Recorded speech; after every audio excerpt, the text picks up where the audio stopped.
Now, what is the relationship between the zeros and coefficients? Let's move on to one specific example. Like suppose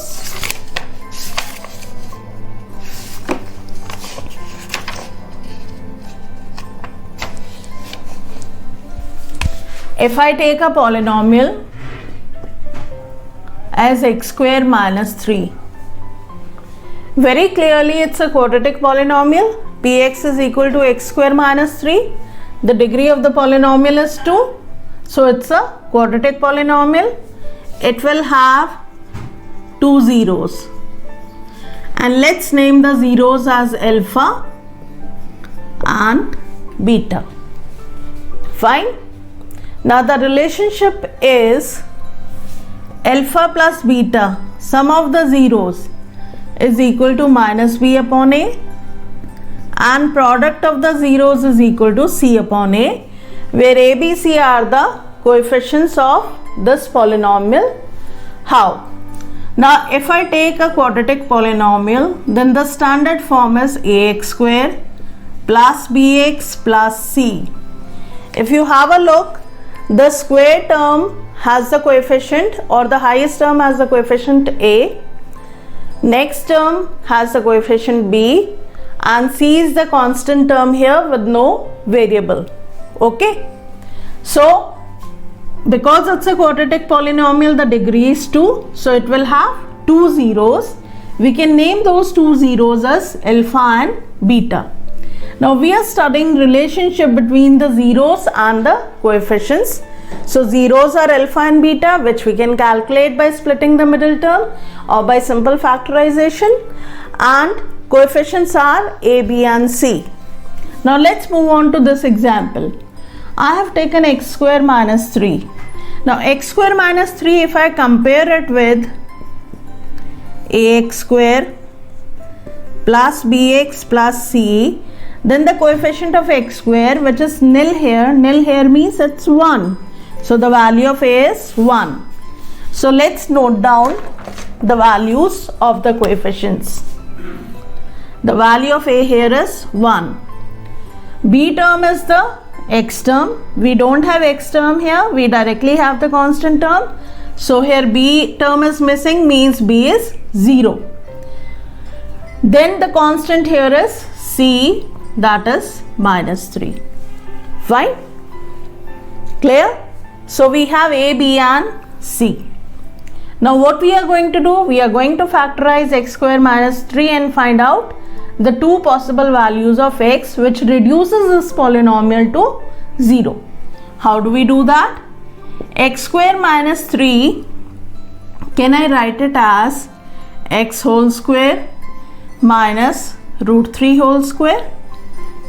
Because the square of root 3 will give us 3, which is same as this polynomial.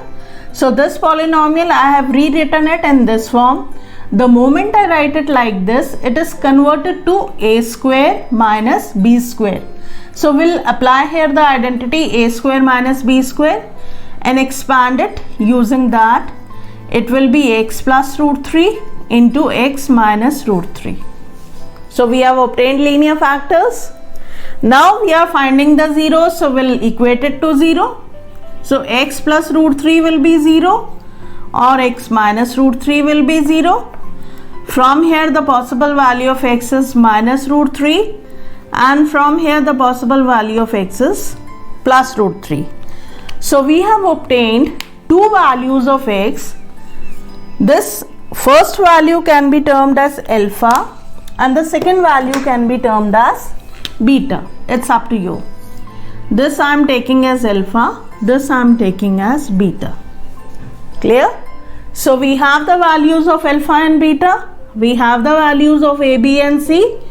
Now let's find the relationship between them. According to this, alpha plus beta, if I add them, I need to rub this part.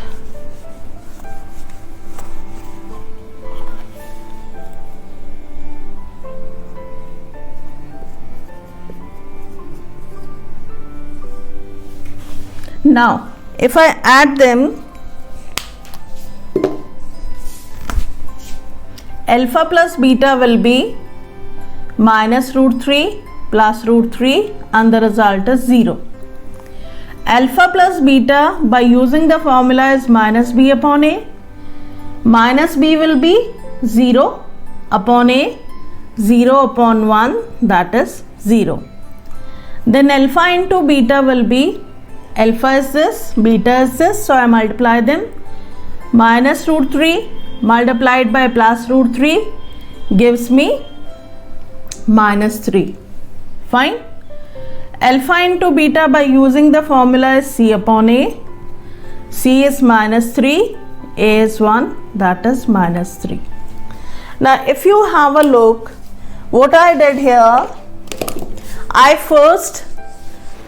we began with the quadratic polynomial.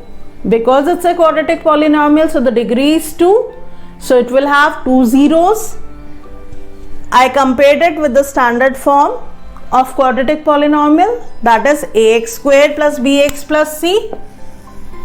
I equated a, b and c from the polynomial. Then I factorized the polynomial and calculated alpha and beta. Now alpha plus beta will be whatever values I have obtained, I'll simply add them. The result is coming 0. Alpha plus beta by using the formula is minus b upon a. The result is again coming 0. So the two matches. So hence we can say that alpha plus beta is equal to minus b upon a. Then alpha into beta, simply I have multiplied the zeros. The answer is minus 3. Alpha into beta by equating the formula c upon a, answer is again minus 3. So hence what we did, we have verified the relationship between the zeros and the coefficients. Zeros and the coefficients. It's a 3-marker question for the board paper.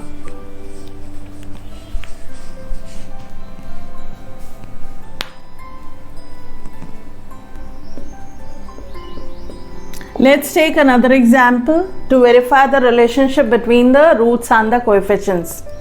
Again, I have taken a quadratic polynomial, a polynomial of degree 2. Fine.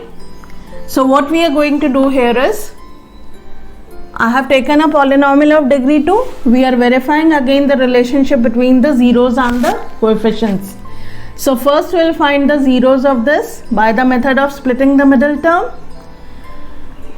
4x square minus 2x plus 1. Product of first and last term was coming 4. I factorized 4 into 2 linear factors so that their sum or difference is minus 4. Minus 2x and minus 2x gives us minus 4x. And 2 into 2 gives us minus 2 into minus 2 gives us plus 4. From the first two terms you can take 2x common, so 2x minus 1. From the next two terms you can take minus 1 common. If nothing is common, try taking out plus 1 or minus 1 to get a same common factor inside the bracket. So 2x minus 1 will be left here. Now see, these two terms are coming same. Again we take 2x minus 1 common. So these are the two possible zeros. We equate them to 0. So 2x minus 1 will be 0, means x is 1 by 2 or 1 by 2. We are getting the same zeros. Okay. So the two zeros of such a polynomial is 1 by 2 and 1 by 2. Now here it also means that geometrically, if we represent this polynomial, then obviously it will intersect x-axis at 2 points, but this is a perfect square. Geometrically it will represent, if I take 4x square as one unit, minus 4x as another unit, and 1 as the third unit, and try representing it, I'll get a perfect square on the Cartesian plane. So whenever you're getting a perfect square, the zeros or the roots will be equal. Fine. So the two possible values of x or the zeros are 1 by 2 and 1 by 2. One can be termed as alpha, another one can be termed as beta. Now alpha plus beta will be 1 by 2 plus 1 by 2, half plus half, 1 is the result.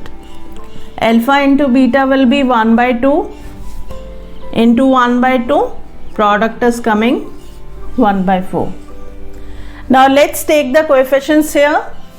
The value of A is 4, the value of B is minus 4, and the value of C is plus 1. According to the formula, alpha plus beta is minus B upon A, so minus of minus 4 upon 4. So it is 4 by 4 and the result is 1. Minus into minus is plus. Alpha into beta is C upon A. C is 1, A is 4, so the result is 1 by 4. Now tally the two results. Sum of the roots was coming 1. Sum of the roots is coming 1 by using the formula. Product of the roots, when we simply multiplied the roots, was coming 1 by 4. Here also it's coming 1 by 4.